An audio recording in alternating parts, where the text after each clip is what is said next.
I started at Melbourne Recital Centre in January of 2009, and I was part of the inaugural stage door team. It was very exciting.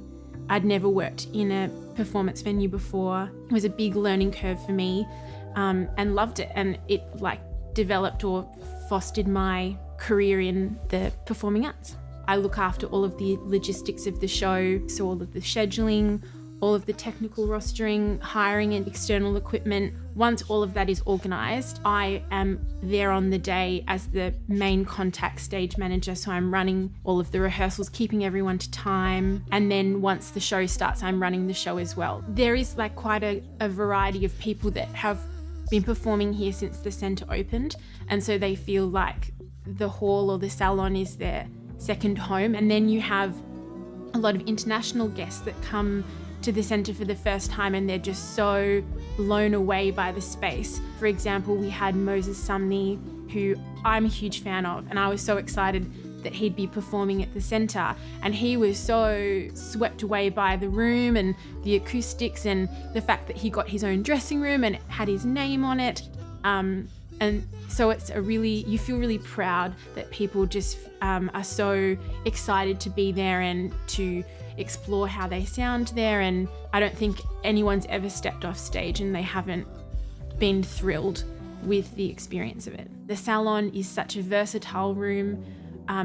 For Metropolis this year, we had a group of musicians that hung ice sculptures from the lighting rig, and so we amplified the drips of the ice whilst they played all of this percussive music, which was really incredible. The next night we've just got a string quartet playing or a solo pianist, and the transformation of the room all the time is really exciting. And you're working with musicians and artists that have been performing for 30, 40 years in every world-class venue around the world, and they come here and they feel a uniqueness in the sound, and they feel really excited about how they're able to present their music in a new way. They trust that everyone can hear them perfectly and that the balance is beautiful.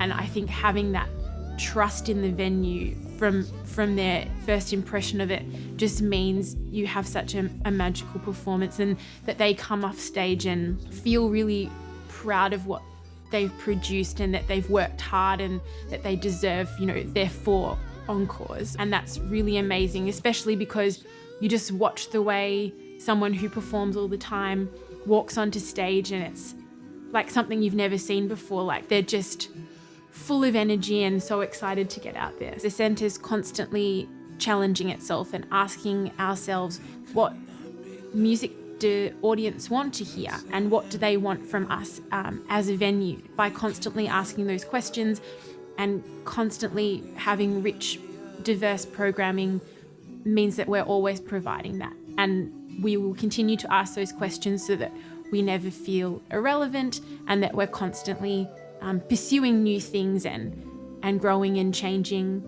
as the world is growing and changing.